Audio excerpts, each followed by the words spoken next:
uwitwa Emeline yacuritse ikibuga rwose ibintu byabaye ibindi. Emeline yafashe Kigali arambika hasi afata igihugu cyose yicika urondogoro.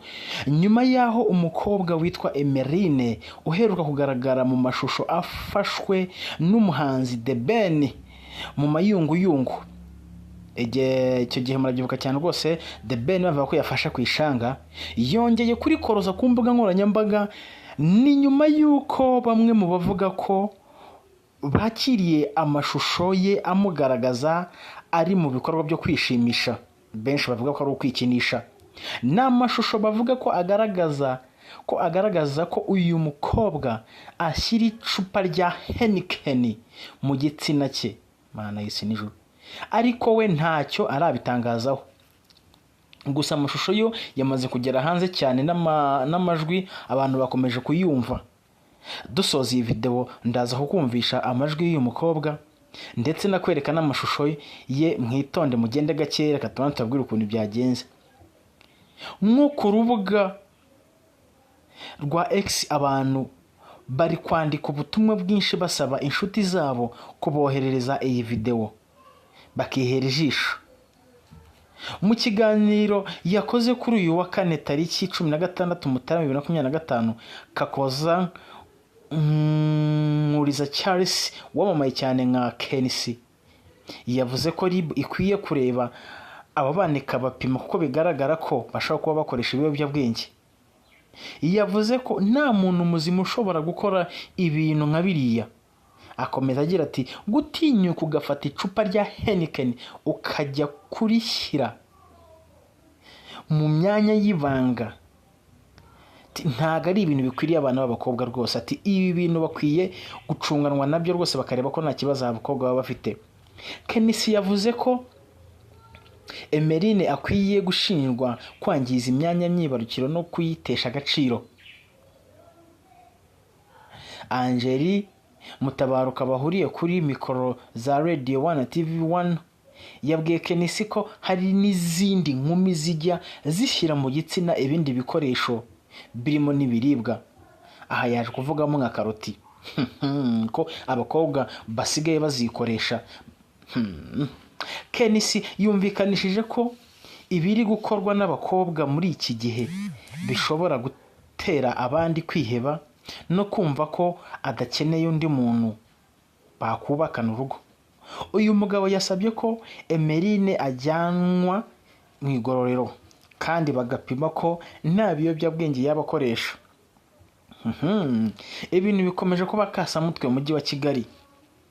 Twahoze twibaza tuti 2024 ati subi izarangira. Kubw'imbaraga z'Uwiteka 2024 yarangiye. 2025 ko itangiye inyerera. 2025 twahubwira ko hatangiye havugwamo inkuru zo kwishyira amacupa mu bitsina.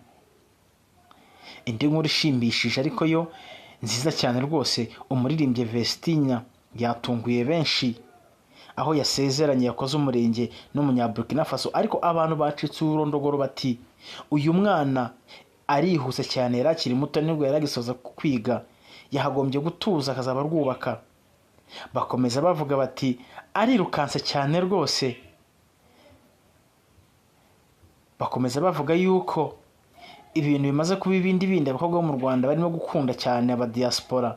Mu bigaragara abasore bo mu Rwanda nabo bagomba gushaka ikindi kintu bakora kuko byabagoranye. Indi nkuru wo bita Adonis yabaye igitaramo ku mbuga nkoranyambaga tariki ya 1 Mutarama 2025 yabaye idasanzwe mu rugendo rw'urukundo rwa Adonis Jehovanfe ukinira APR Basketball Club na Uwase Kanta Kamari, kuko aribwo bahamije urukundo rwabo imbere y'inshuti n'abavandimwe.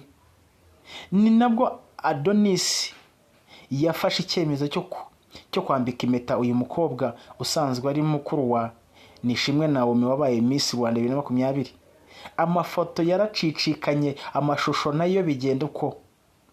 Kuva ubwo ku rubuga rwa X rwarambikanye, zimwe mu nkumi zitangira kugaragaza ko zifite amashusho y'ibanga y'uyu musore ari mu bikorwa shimishamubiri. Ku rubuga rwa X bamwe batangiye kuvuga ko bafite aya mashusho ndetse ibihumbi by'abantu byatangiye kuyasaba. Iterambere we. Ibi byatumye Adonis yandika ku rubuga rwe rwa X ashimangira ko atitaye ku bivugwa urukundo rwe na Ketia ruhamye. Yavuze ko abagera intorezo urukundo rwe bibeshye kuko benshi muri bo ari ishyari bamugiriye. Ati ni uwa twese, ishyari rizabamara, ndi uwa Ketia gusa. Uyu musore yavuze ibi nyuma y'uko hari amashusho yasakaye bivugwa ko yohereje akoresheje urubuga rwa Snapchat. Yoherezaga umwe mu bakobwa babwiye Ketia Kamari ko uyu musore atari we gusa kuko bamusangiye. Nta cyemeza ko aya mashusho ari ay'uyu musore, ariko kandi agaragaza ko umusore afashe mu ntoki igitsina cye. Muri 2024 RIB yahagurukiye cyane abakwirakwiza amashusho y'urukozasoni. Bamwe barihanijwe, abandi barafungwa.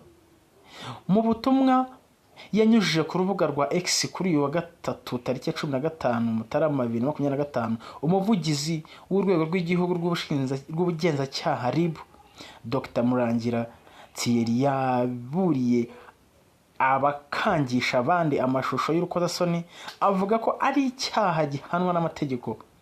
Ubu butumwa ni ingenzi muri iki gihe turimo cy'ikoranabuhanga. Dufatanye kurwanya ibyaha bikorwa hifashishije imbuga nkoranyambaga, birimo icyo gukangisha, gusebanya hifashishijwe amafoto y'ubwambure. Imihanda ikomeje kunyerera nshuti zanjye.